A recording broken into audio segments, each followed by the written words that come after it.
Coming up on today's session for the Pathway to Wellbeing, we will be diving into a topic that's on everyone's mind, money.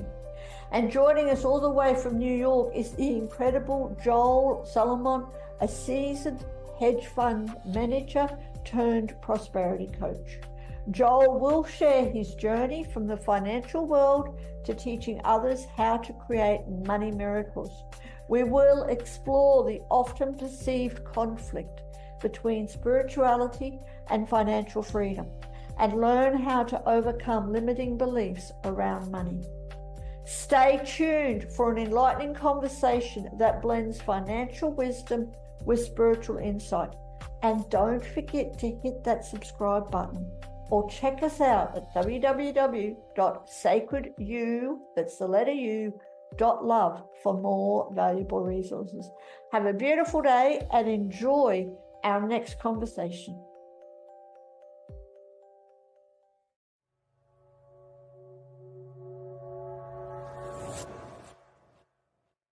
Welcome to today's episode of Pathways to Wellbeing, and with me I'm really excited to chat to the amazing Joe who's joining us all the way from New York to talk about a wonderful, interesting topic, which is money, something that is on all our minds. So welcome, Joel.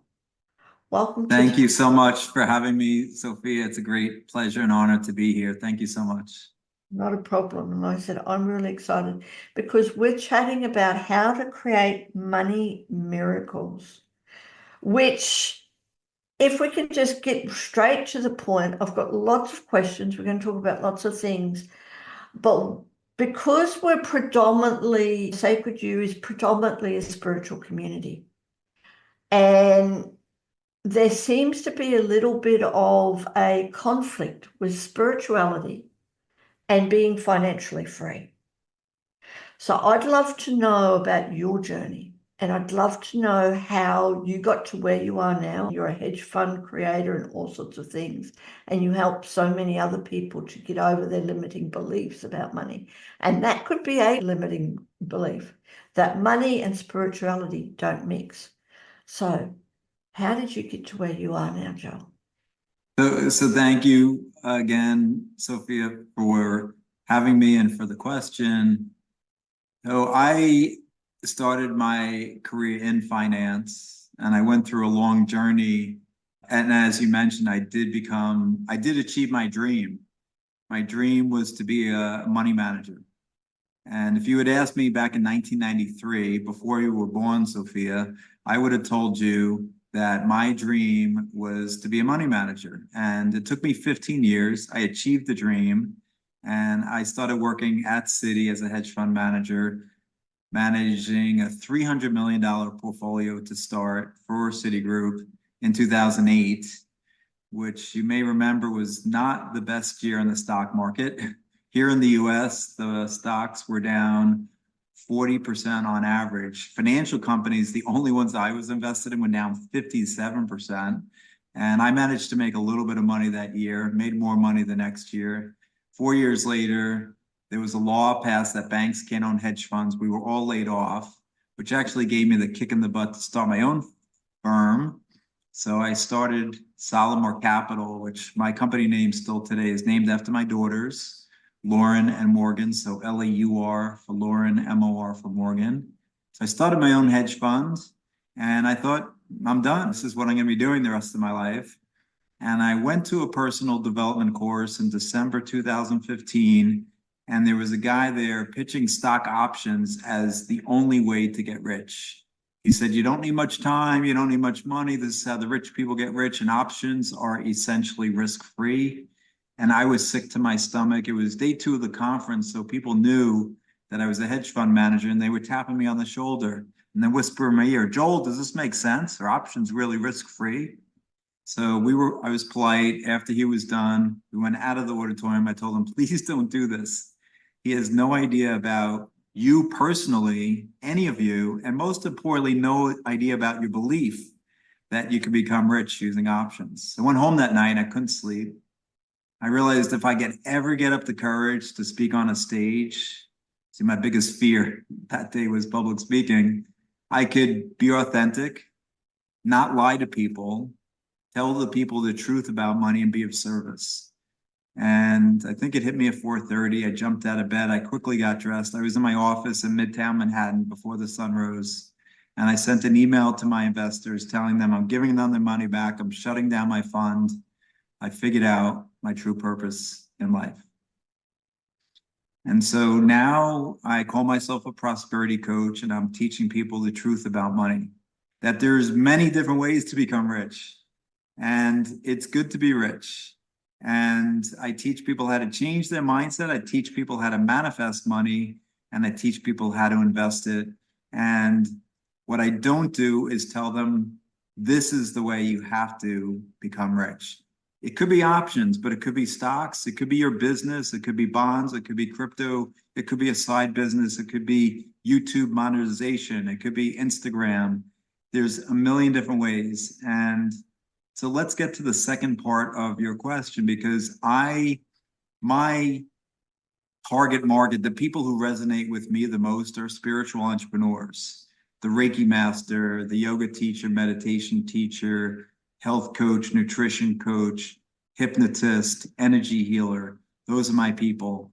And as you can tell, I'm quite spiritual. And a lot of them come to me with this limiting belief that they were taught growing up, and I was taught growing up, that if you're a good person, if you're a good soul, you're spiritual, that you can't be rich. Those evil rich people, those crazy rich people, those dirty rich people.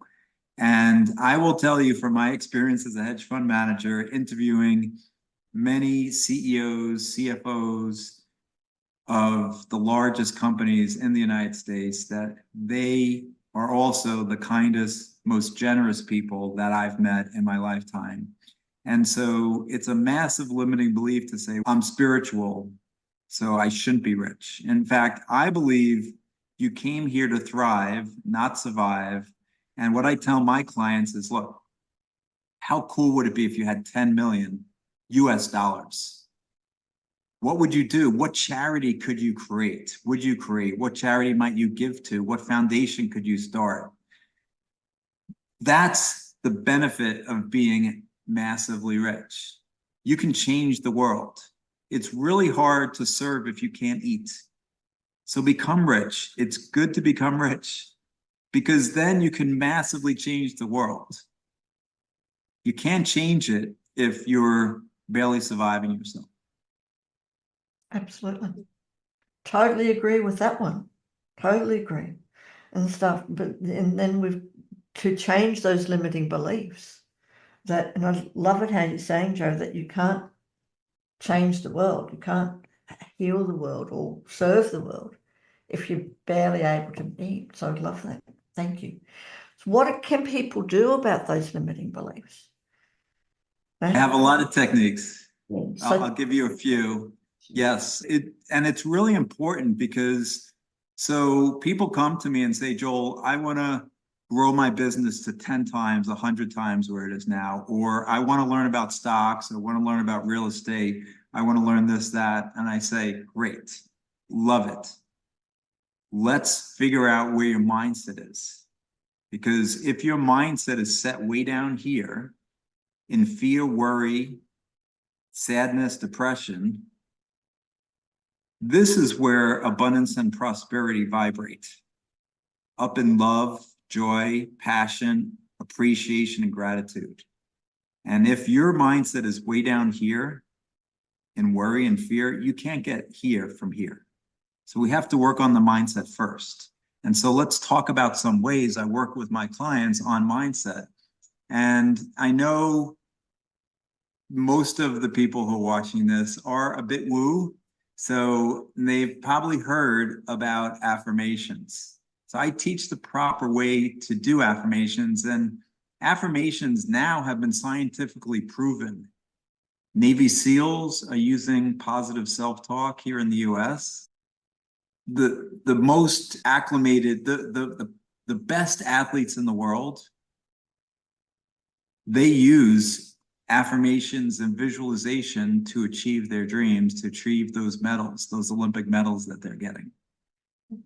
So it's scientifically proven. So let's talk about the ways to use affirmations. I say that don't say things that you don't believe in. For example, I ask my clients to write down the level of belief from 1 to 10, where 10 is absolute faith. I know this to be true, and 1 is there's no way I believe this to be true, massive doubt. I give them a list of 19 different affirmations. I ask them to rank from 1 to 10 their level of belief. And if it's not a 7, 8, 9, or 10, we don't say it. For example, some people will say, I am financially free. I am financially free over and over again. I say that may work 5, 10, 15 years from now, if you're doing that every day, all day. But I'd prefer to shorten the time frame to your financial freedom. And if you don't believe it, this is what's going on. You're saying something, and then your conscious mind is saying that's BS. Nothing's happening, at least in the short run. Eventually, you'll knock through over many years. But I'd prefer it to become quicker. So I recommend saying things you do believe, at least 7, 8, 9, or 10 on the belief scale. So why not say, I allow myself to become financially free? Oh, I can get that belief level up to 7, 8, 9, 10, or soon I will become financially free. So soften it. And the other thing that most people who teach affirmations won't tell you is to put your name in it, say it out loud with emotion. Sound is a vibration. And if you're saying, I am financially free, that doesn't have the same vibration as I am financially free. So saying it out loud and put your name in it. I, Joel Solomon, am financially free.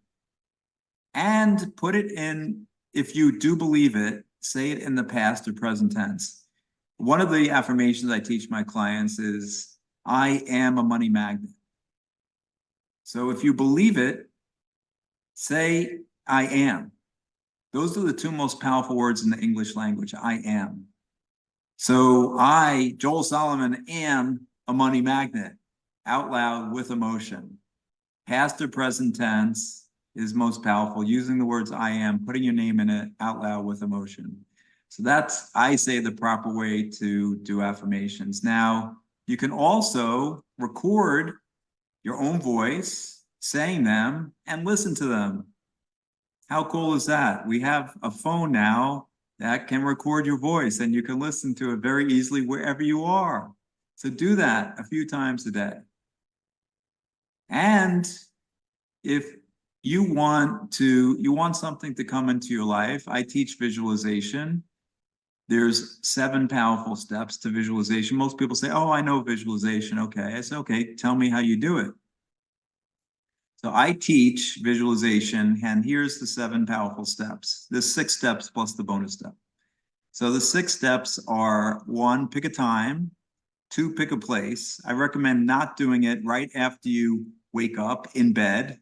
You'll fall back to sleep. And don't do it right before you're going to sleep in bed. You will fall asleep. So pick a time, pick a place outside of bed. Pick the amount of time, 3 to 5 minutes, no more. Once you're doing visualization, you want to take inspired action after you've done it. So pick a time, pick a place, pick the amount of time. And then step 4 is to write down, before you actually do your visualization, 3 dreams and desires. Now, you're not going to link them. It's not going to be, I'm driving my dream car with my dream spouse to my dream home. But you're going to think about each of these specifically, your dream car you're driving, and you're just having a beautiful time doing it. And then once you're done with that for 3, 4 minutes, maybe you can think about the next thing. Step 5 is the most important. Wayne Dyer said in his book, Wishes Fulfilled, make your future dream a present reality by assuming the feeling of the wish fulfilled. Make your future dream a present reality by assuming the feeling of the wish fulfilled. So how do you feel driving your blue convertible Maserati at 95 miles per hour or 120K without the police around? And how are you feeling? Maybe you have more hair than me, you have it blowing in the wind, and you see yourself smiling and just really grateful and happy. So getting into that feeling is really important. And then step 6, which I have a hard time doing, it's not essential, is looking down on the experience. You see yourself in the car.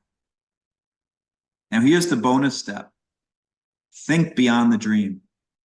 You already have your blue convertible Maserati. And you're at Cipriani's at 42nd Street in Manhattan, celebrating with 50 of your closest friends that whatever happened for you to manifest that blue convertible Maserati happened, and you all got the glasses of champagne celebrating, you're giving the speech, you're thanking everybody for helping you contribute to that experience. Think beyond the dream. Thank you. Thank you so much. And you've answered most of my questions now, Joel, so we're just going to have a nice conversation all about money. But it's so true. Everything that you just said, like those steps, make it very clear and very easy for people. But one thing that I've talked to a lot of people about, people believe in the power of visualization. But what do you say for those who say that we can't visualize? Do you actually have to see, or is like what Wayne Dyer says, is feeling it? Is that the most important thing? Yeah, I think feeling is the most important thing, but if you could, all senses are important. Hearing, like, okay, one of your dreams is to go to Bora. And I'll just show you a quick picture here of me in Bora early this year. So that's one of your dreams. Now, you could think about how you're going to feel. What's the temperature going to be? You can check out online. What's the temperature in April? You want to go in April, right? You could picture yourself like, how is the water temperature? It's 30 Celsius and it's like a bathtub. It feels so nice. And you see yourself smile, like really get into all the senses. What are you smelling? It's just, you're smelling the salt water and the fresh air. And maybe you could feel, you've been on a beach, feel the white sandy beach on your toes, really getting into all the senses. And I combine visualization with a vision board, like you just saw a picture of me. Now, if anybody wants that picture, let me know, I'll send it to them, of that turquoise waters. And so I combine both the visualization, closing your eyes and picturing where you want to be, what you want to do, but also getting pictures and putting it on a vision board of places you want to go and combining the two so you see the picture. You can then close your eyes and picture that blue convertible Maserati in your eyes because you've been staring at it or not staring at it. It's just in your room, and that helps as well. Did that answer your question? Yes, it does. Thank you for that. You mentioned being grateful too. What role does gratitude play in being financially free? It's rule number 5 in the 9 Money Rules Millionaires Use, my second book from 2019 that became a bestseller. And I think it's one of the most important rules. I mentioned rule number 1 already, when you believe, and belief levels. But gratitude is such a powerful emotion because usually you're grateful or appreciative after something happens. But what if you could be grateful before? Feeling that feeling of gratitude and appreciation before you have the abundance, before you have the millions in the bank, is one of the highest vibrations, as I mentioned earlier. It's the same vibration as abundance and prosperity and joy and passion and love. So what can you do to get into that vibration of appreciation? Here's a couple of suggestions. One is to think about a time in your life that you were grateful. Go back to, so I have two, as I mentioned, I have 2 beautiful daughters, Lauren and Morgan. My company name is named after them, Salo Moore. And I go back to the birth of each of them. That is a grateful moment, right? Really appreciative of the miracle of life, of how did, like, from one tiny cell, this baby comes, like, just, it's a miracle. And I'm so grateful and appreciative in that moment. So think about, it could be your wedding day. It could be something that you achieved in life. Go back and think about that. And the second thing I'd recommend doing, if you don't already have a gratitude journal, is starting one. In the chapter on gratitude, I talk about how important it is to be focused on appreciation, gratitude every day, even when you have one of the worst days ever. So at the end of the day, and you're writing in your gratitude journal, I'm grateful this day is over. That's fine. But generally, it's appreciating the good things that happened during that day. And I will tell you, up until 2012, I spent the last few minutes before I went to sleep thinking about all the things I could have done better that day, all the things I screwed up. Now I let those go and I focus on the things that went well right before I go to sleep, writing in that gratitude journal. Now, here is another really important point in the gratitude journal. And Professor Martin Seligman here in the US did this study, and he connected electrodes to brain synapses of his students at the beginning of the 30 days. And then he did it again at the end of the 30 days. And he had them write at least 3 things they were grateful for every day and why. Writing down why is also really important. So I write, I'm grateful for Lauren and Morgan for teaching me unconditional love every day, every morning, every night. Writing down why. And anyway, so the study found that at the end of the 30 days, after writing in the gratitude journal, these students, each of them had their brain synapses had actually expanded in the areas of happiness. By the way, happiness is rule number 3 in the 9 money rules. So they go together, gratitude and happiness. So you're actually expanding your happiness in your brain by writing down what you're grateful for. How cool is that? Very cool. Thank you. And I really get it. The more grateful that we are, then I think one of the outcomes is that the happier we become, especially that we can be grateful for everything, even for the shitty days, that we're grateful that the shitty days are over, or that the lessons that they've taught us or whatever. But one of the results is that you naturally become more happy. And is that something that you really recommend for people who find it hard to keep motivated? We live in such a world where we're bombarded by so many doings, and for some people it's a challenge to keep motivated. What can they do to help keep motivated? This may sound strange, but hopefully not to your community. I stopped listening to the radio news. I stopped watching TV news, and I stopped reading a newspaper in 2012, 12 years ago. I'm still here. In fact, I survived the pandemic. I didn't find out from a newspaper or TV or radio, but I found out, right? So when something is going on in the world, you'll find out. And I will say that those things lower your vibration. It's not news, it's negative news.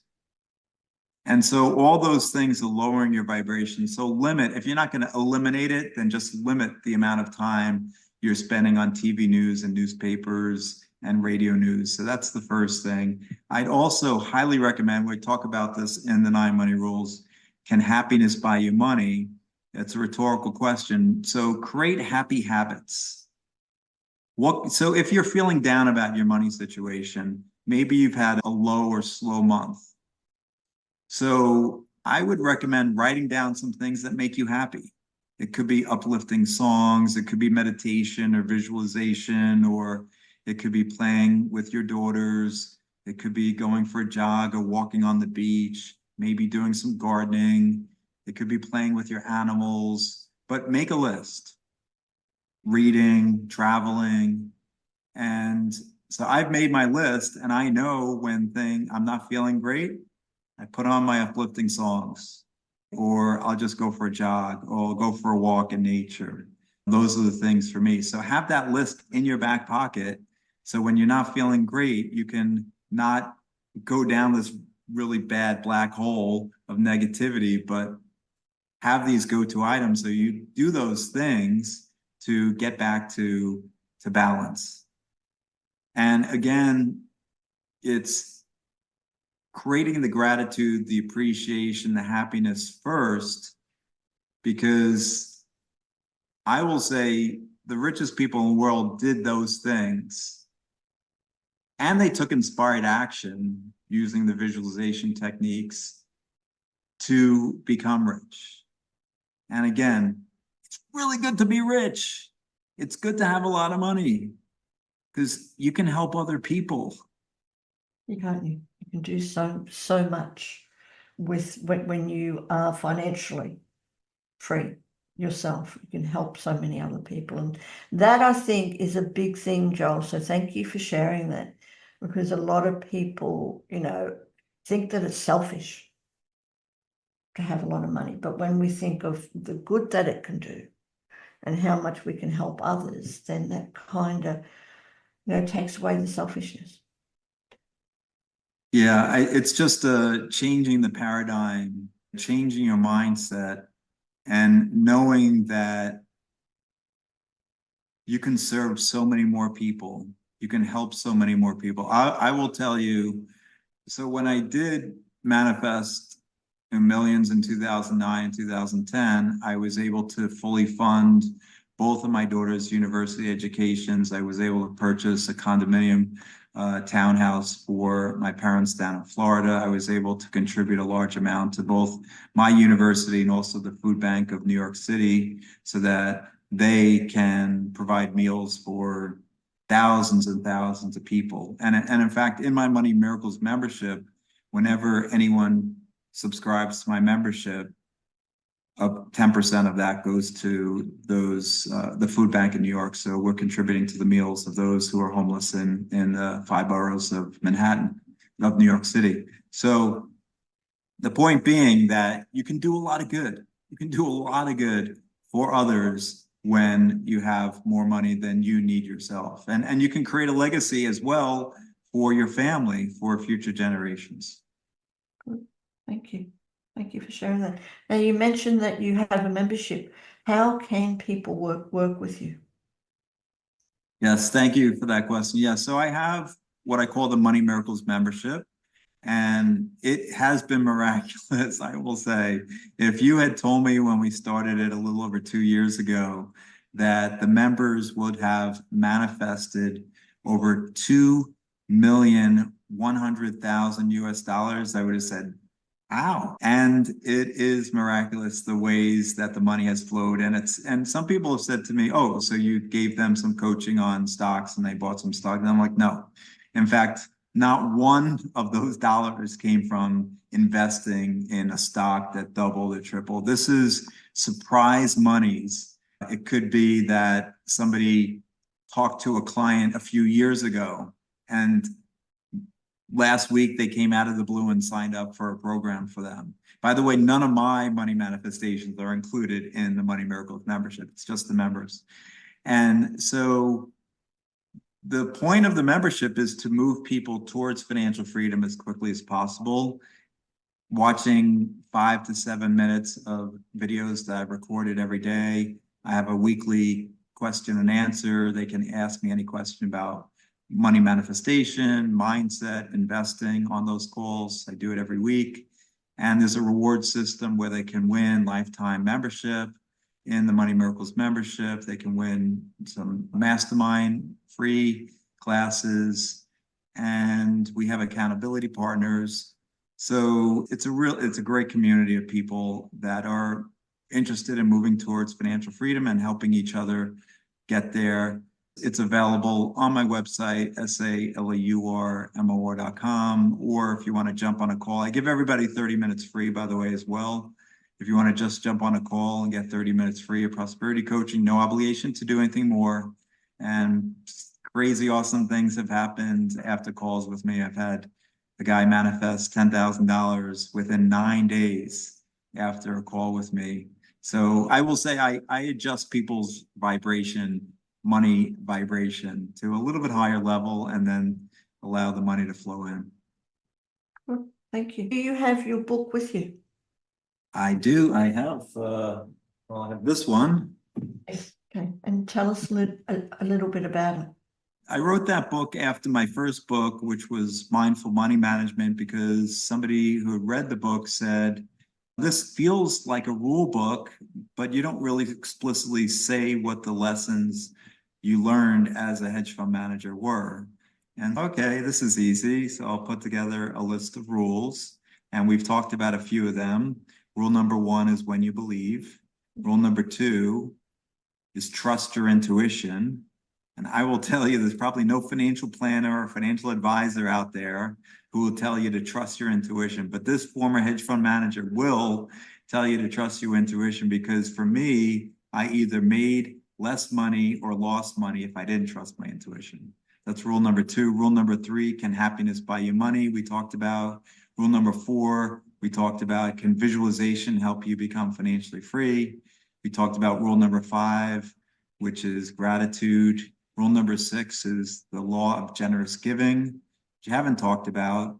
But I will tell you, when you're feeling most in lack or scarce, it's a powerful technique. There are billions of people on this earth that are less fortunate than you. And when you give, you're subconsciously telling your mind that you have some money to spare and share.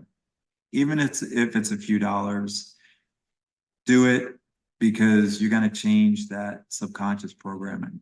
Rule number 7 is, where's my cash going? It's so the second third of the book. So the first 2/3 of the book are, I call them spiritual laws. The next third of the book is more process oriented. So now we're into the process oriented part of the book. So I talk about budgeting and cash flow. Rule number 8 is DIY investing, do it yourself. I fully believe that everyone on this earth has the ability to be an excellent investor.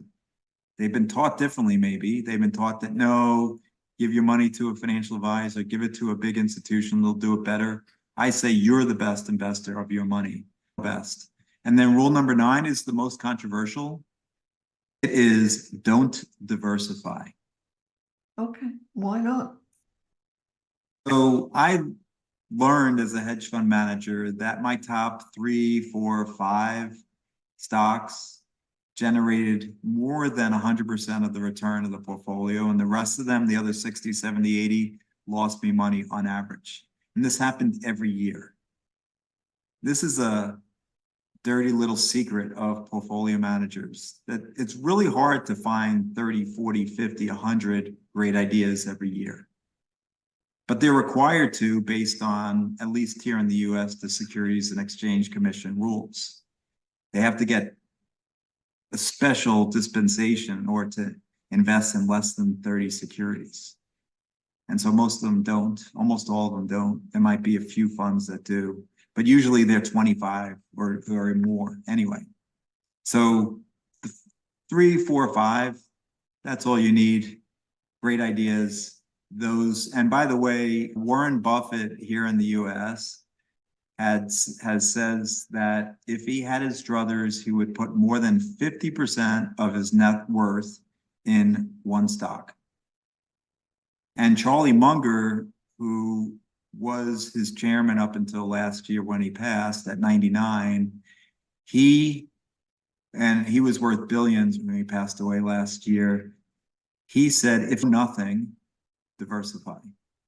And you could also think about the richest people in the world, Elon Musk, and I'm not making any judgments about him. People, you might love him, may hate him, but he has 4 companies. That's it. That's where his $250 billion in net worth are, in 4 companies. Is that diversification? Think about Bill Gates, or Bill Gates started Microsoft, or Steve Jobs, who started Apple. They put all their Jeff Bezos, who started Amazon, they put all their net worth in one company. Yes. Yeah. And it's true, isn't it? It's absolutely true. People think that it's better to have your money in many places because it's safer. Where you can see that if you trust your intuition, then you keep your money in a few places, or even 1 or 2, and it grows so much better. Thank you. Thank you for sharing that. Now, you have a couple of programs coming up, a couple of courses. Yes. So each year, twice a year, I teach in detail the 9 Money Rules Millionaires Use course. So I gave you a little snippet of each of the rules. We go in depth for an hour on each of the rules. There are exercises that we go through. It's a 9-week course and it's priced almost free. It's $99 for 9 weeks because myself and Chara, who's a co-facilitate, sits with me. She's a meditation teacher and she also channels, which is really cool. So she channels the rule and then we go into, I teach the exercise. And so we wanted to give everyone in the world access to these rules because we believe that everyone should have this knowledge. And so we priced it at a price point so that everyone could get access. Thank you. Thank you. Yeah, that's starting October 1st, again, October 1st, 2024. Okay, thank you for that. We will certainly be putting all the links in the comments for wherever people are watching this or listening to you. And hopefully you'll get lots of people signing up, including myself. Very interested to find out more. So Joel, before we wrap up, is there anything else that you would like to share? The most important lesson I've learned through my business career is when things are not going well, hashtag doubt the doubt. Have faith in the dream. Don't have faith in your doubt. You are doing this because it's your purpose, it's your passion. Don't give up. Have faith in the dream. Don't have faith in your doubt. Thank you. Thank you for that. It's a wonderful bit of advice. And keep dreaming no matter what. No matter, we all go through things, but keep that dream alive. Thank you so much, Joel, for joining us today. And I do look forward to chatting with you again. Please come back and share any more of tidbits, techniques, any other wisdom that you have for people who are looking to experience financial well-being in their lives, which we all have the right to. Absolutely. Thank you, Sophia. Thank you.